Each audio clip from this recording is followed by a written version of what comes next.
Also new tonight, Houston immigration officials are calling it one of the worst. Also new tonight, Houston immigration officials are calling it one of the worst repeat offender cases they have ever seen. A suspected gang member wanted for murder in Mexico, who they say has illegally entered the U.S. 10 times.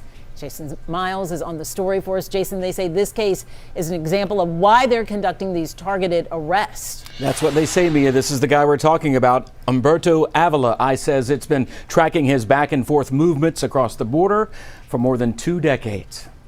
These images of ICE deportation officers handing over Humberto Romero Avila to Mexican authorities this week possibly represents the last time he'll cross the U.S. border. According to ICE, Avila illegally has entered the country 10 times since 2002. In fact, he was immediately apprehended and returned to Mexico 4 times that year alone, and then again in 2005.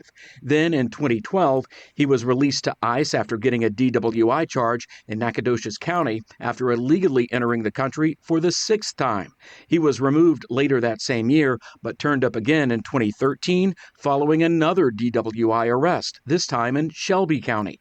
Avila was back in the U.S. illegally for an 8th time in early 2014 and promptly returned to Mexico within days. He returned a month later, but was caught and prosecuted for illegal entry, then returned to Mexico after serving a 150-day sentence.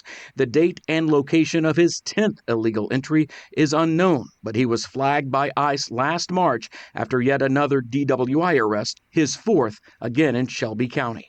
It was during processing for that deportation when ICE learned from the U.S. Embassy in Mexico that Avila was wanted for the 2007 murder of a 22-year-old man and reported to be a known member of the Paisas gang.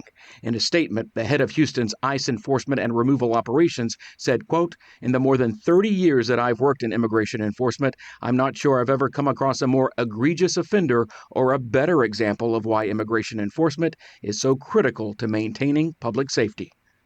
And this afternoon, I spoke with a nonprofit immigration rights group, Fiel, here in Houston. It does not generally agree with a lot of the mass deportation stuff that's been going on, but the group does believe individuals like Avila should be ICE's priority.